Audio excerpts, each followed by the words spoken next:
Hey everyone, and welcome to Few Thoughts on Youth Ministry. I'm Mike, and this is Claire. We are so excited to have you here for our very first deep dive. We're both, super passionate about youth ministry, and we really want to create a space where we could share our thoughts and experiences and insights with all of you. We'll be diving deep into all sorts of topics related to youth ministry, from practical tips and strategies to theological reflections and inspiring stories and all that. And speaking of connecting, make sure you follow us on Instagram at Few Thoughts on Youth Ministry to kind of join the conversation, share your own experiences, all that good stuff. So for our very first deep dive, we want to talk about something that we think is absolutely crucial for any youth leader, and that is balancing those big dreams and visions you have for your ministry with the very real, everyday needs of the youth you serve. Because let's be honest, it's easy to get caught up in the big picture, the long-term goals, the desire to see young people grow and mature in their faith. But sometimes in our pursuit of those goals, we might overlook the immediate needs, the struggles, the hurts that our youth are experiencing right now. And to kick off this discussion, I want to share a story about Kwame Nkrumah, Ghana's first president. Nkrumah was a visionary leader, no doubt.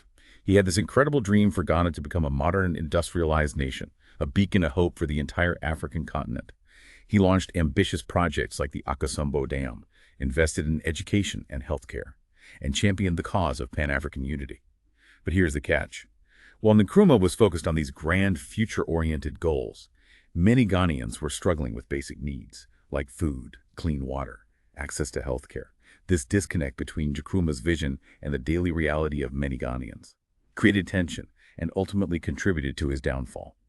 So what can we learn from Nkrumah's experience? Well, it makes me wonder if we as youth leaders sometimes fall into the same trap. Do we get so fixated on our long-term vision for our youth ministry that we miss the opportunity to minister to the immediate needs of the youth right in front of us? Are we so focused on leading them to spiritual maturity down the road that we forget to offer support and guidance in their current struggles? It's a question worth pondering, right? What's interesting is this dynamic of a leader's vision clashing with the present needs of their people isn't unique to Nkrumah. We see a similar pattern in the Bible with King Saul. Saul started his reign with great promise, but he made a series of critical mistakes that ultimately led to his downfall. One striking example is found in 1 Samuel chapter 13, verses 8 through 14. Saul was facing a battle against the Philistines, and he was supposed to wait for the prophet Samuel to arrive and offer sacrifices before going into battle. But Saul grew impatient, and in a moment of rash decision-making, he decided to offer the sacrifices himself, directly disobeying God's command. This act of prioritizing his own vision for victory over God's will in the present moment had dire consequences for his reign. And Saul's mistakes didn't end there. In 1 Samuel chapter 14, he made another impulsive vow, declaring that no one in his army could eat until they had defeated the Philistines. His son Jonathan, unaware of this vow, ate some honey to regain his strength. And how did Saul react? With fury. He almost had Jonathan killed for breaking this vow, even though Jonathan's actions were driven by a simple need for sustenance. Wow, that's intense. It's almost as if Saul got so caught up in winning the battle, in achieving his goal, that he completely lost sight of the well-being of the people he was leading, even his own son. Precisely. And I think this highlights a crucial lesson for us as youth leaders, even with the best of intentions. Our desire for future success, for spiritual growth in our youth, can sometimes blind us to the immediate needs right in front of us. That's such a powerful point. It makes you wonder, how can we avoid falling into that same trap? How can we find that balance between holding on to the big vision while also being attentive to the present needs of our youth? Well, for some guidance on that, let's turn to the book of Acts chapter 6. Here we see the early church facing its own set of growing pains. The number of believers was increasing rapidly, and logistical challenges began to emerge. One issue was the distribution of food to widows, with some feeling neglected in the process. The apostles, who were leading the church at that time, found themselves overwhelmed. They couldn't do everything themselves. So what did? They delegated. They chose 7 individuals, known for their wisdom and spiritual maturity, to oversee the daily distribution of food. This decision freed up the apostles to focus on prayer and preaching, which was their primary calling, and contributed to the overall growth and health of the church. It's a beautiful example of how empowering others can actually make the entire ministry stronger and more effective. And what's fascinating here is that delegation wasn't simply about offloading tasks. It was about developing leaders within the church. The apostles recognized the gifts and abilities of these 7 individuals and entrusted them with significant responsibility. They were investing in the growth of these new leaders, ensuring the sustainability and effectiveness of the ministry. So it's not just about checking things off a to-do list. It's about recognizing potential in others empowering them to use their gifts, and creating a culture where everyone feels valued and equipped to contribute. And I think that's where we can find some real practical wisdom for youth ministry, right? It's not just about us, the leaders, doing everything. It's about empowering the youth themselves, our volunteers, and anyone involved in the ministry to step up, take ownership, and contribute their unique talents and perspectives. Yeah, absolutely. I think one of the biggest challenges we face as youth leaders is this temptation to try to do it all ourselves. We have this vision, we're passionate, and we want to see it come to fruition. But the truth is, we can't do it alone. And in fact, trying to do it all ourselves can actually be detrimental to the ministry. You're so right. It leads to burnout. It prevents others from stepping up and using their gifts.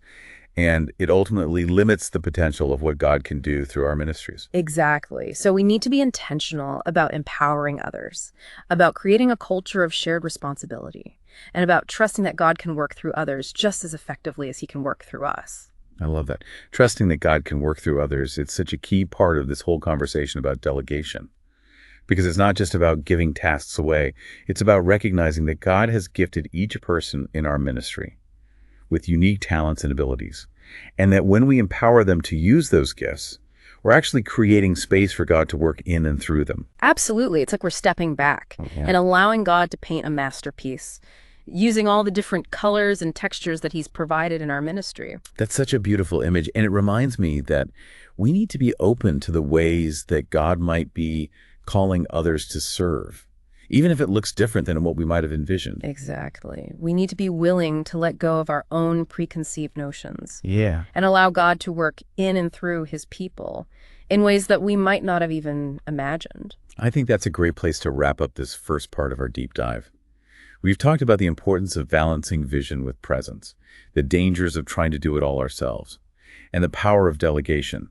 But there's so much more to explore on this topic, so be sure to come back for the second part of this episode, where we'll delve even deeper into the practicalities of delegation and how to create a culture of empowerment within our youth ministries. We'll be back in a moment, so don't go anywhere. Welcome back to Few Thoughts on Youth Ministry. It's great to be continuing this conversation with you all about finding that crucial balance, between our ambitious visions for youth ministry and the very real, sometimes messy day-to-day needs of the youth we serve. It's so true. And, it's one thing to talk about this balance in theory, but it's another thing to actually live it outright. So how do we actually do that? Well, that's where I think this model of delegation we see in Acts chapter 6 becomes incredibly powerful and relevant for us. Right.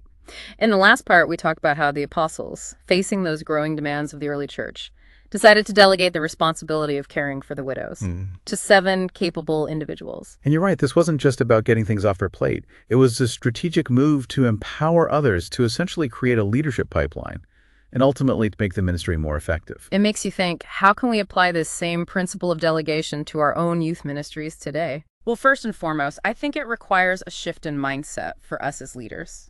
It's so easy to fall into the trap of thinking, it's just easier if I do it myself. I know I've been there, but that kind of thinking can actually hold us back, both as leaders and as a ministry. Absolutely. When we try to do everything ourselves, we not only risk burning ourselves out, but we also miss out on the incredible opportunity to invest in the growth of others. Exactly. So instead of clinging to control, we need to start looking for those opportunities to empower others in our ministries. For example, maybe there are some teens in your youth group who show potential for leadership. Could you give them chances to lead small groups, mentor younger youth, or even help plan events? I love that. And it's not just about the youth.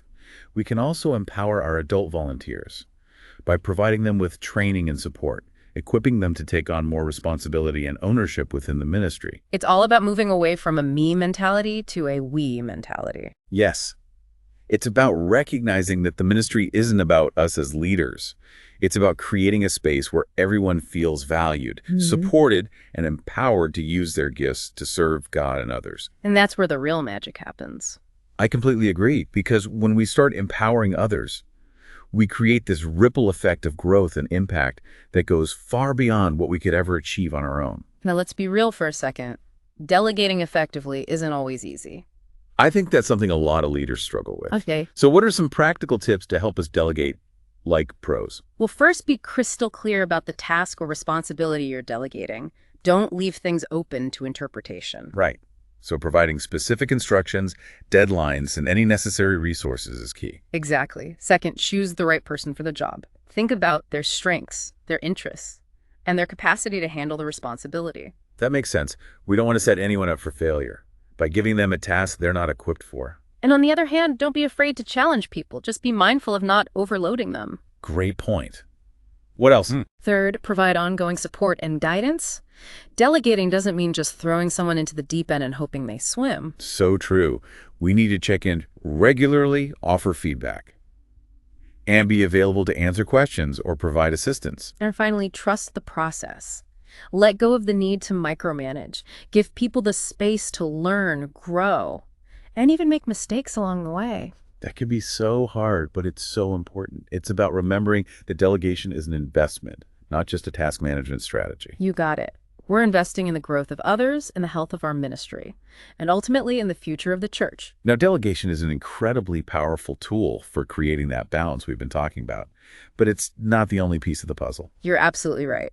We also need to be intentional about cultivating a culture of listening and empathy within our youth ministries. Because even with the best delegation strategies, if we're not tuned into the needs of our youth, if we're not creating a space where they feel heard and understood, we're going to miss the mark. Couldn't agree more.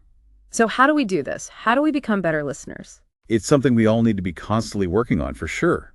Well, I think it starts with simply being present, putting down our phones, silencing those inner distractions, and giving our youth our undivided attention. Being present is so crucial. It's about asking thoughtful questions and really listening to their responses, not just waiting for our turn to talk. It's also about noticing their body language, their tone of voice, those subtle cues that might reveal what's really going on beneath the surface. Sometimes what's not being said is just as important as what is being said. And, listening isn't just about hearing words. It's so much deeper than that. It's about trying to understand the emotions, the experiences, the hopes and fears that are shaping their lives. It's about empathy. And sometimes the most powerful thing we can do is simply acknowledge their feelings, even if we don't have all the answers or solutions. Just validating their feelings can make a world of difference. Exactly. We can say things like, "That sounds really tough," or "I can see why you'd be feeling that way," or simply, "I'm here for you, whatever you're going through." Those simple statements can go a long way in building trust and creating a safe space for our youth to open up. Now I know what some of you might be thinking. This all sounds great, but I'm already stretched thin as it is. How am I supposed to find the time and energy to be more present, to listen more deeply? That's a valid concern for sure. We all wear so many hats, and time is precious. But here's the thing. Prioritizing listening doesn't always require huge chunks of time. You're right. It's more about those small, everyday interactions. Exactly. A quick check-in before youth group starts, a meaningful conversation while driving a student home, a handwritten note of encouragement tucked into a backpack. Those little moments, those seemingly insignificant acts of care can have a profound impact on the lives of our youth. They communicate that we see them, that we value them, and that we're there for them. And that's what youth ministry is all about, isn't it? Creating a space where young people feel loved, supported, and empowered to grow in their faith. Absolutely. And sometimes the most powerful way to do that is simply to listen. So as we wrap up this second part of our deep dive, I want to encourage you to reflect on these questions. How can you create more opportunities for delegation within your ministry? And how can you become a more present and empathetic listener for the youth you serve? Because when we find that balance between our big dreams and the day-to-day needs of our youth, we create a ministry that is truly transformative. A ministry that not only points them towards a brighter future, but also walks alongside them in the present, offering support guidance and a listening ear every step of the way. We'll be back in just a moment for the third and final part of this episode, where we'll wrap up our discussion and share a few final thoughts for you to take away. Stay tuned. Welcome back to Few Thoughts on Youth Ministry. It's hard to believe this is already the final part of our very first episode. Time flies when you're having fun, right? It really does. And we've covered so much ground in this deep dive. From Kwame Nkrumah's ambitious vision for Ghana to King Saul's leadership struggles, and of course that incredible model of delegation we see in Acts chapter 6. But before we wrap up, I want to kind of bring it all together, because at the heart of this whole conversation is a simple yet profound truth. What is that? Effective youth ministry requires us to be both visionary and present. I love that. It's about holding on to those big dreams for our youth, those hopes for their spiritual growth and transformation, while also meeting them right where they are, in the midst of their everyday struggles and joys. It's like finding that sweet spot where we're both guiding them towards a brighter future and walking alongside them through the ups and downs of the present. Exactly. So as we wrap up, I want to leave you with a few key takeaways that we hope will stick with you long after this episode ends. I'm all ears. First, remember that delegation is not a sign of weakness, but a sign of strength. It's about empowering others, multiplying our impact, and creating a more sustainable and thriving ministry. So true. It's about working smarter, not harder. Exactly. So take a look around your youth ministry. Who are those individuals who are ready to step up and take on more responsibility? Maybe there's a youth who's shown natural leadership qualities, or a volunteer who's eager to take on a new challenge. Right. How can you equip and support them to become the next generation of leaders? It could be through mentorship training, or even just giving them the space and encouragement to try new things. Our second takeaway is to make listening a priority. And I don't just mean passively hearing words. I agree. It's about truly listening with your heart, seeking to understand the experiences and emotions of the youth you serve. Because when young people feel heard, when they know that someone cares enough to really listen, it creates a foundation of trust and connection that is essential for any meaningful ministry. That's so important. And our final takeaway is don't be afraid to get your hands dirty. What do you mean by that? Yeah, we need to have a vision for the future, but we also need to be willing to roll up our sleeves and meet the needs of our youth in the here and now. I see what you're saying. Whether it's offering a listening ear to a struggling teen, providing practical support to a family in need, or simply showing up consistently week after week, those acts of service, those small gestures of love and care, make all the difference. They really do speak volumes to the hearts of our youth. Because ultimately, youth ministry is not about programs or events. It's about relationships. It's about creating a space where young people feel loved, valued, and empowered to grow in their faith. And that happens when we as leaders are willing to be both visionary and present. So go out there and make a difference. Lead with both your head and your heart. Dream big for your youth, but don't forget to meet them right where they are. The future of the church depends on it. And that's a wrap on our very first episode of Few Thoughts on Youth Ministry. We hope you enjoyed this deep dive into the importance of balancing vision and presence in youth ministry. I know I did. Don't forget to follow us on Instagram at Few Thoughts on Youth Ministry for more insights and conversation. We'd love to hear your thoughts and experiences too. Thanks for joining us, and we'll see you next time.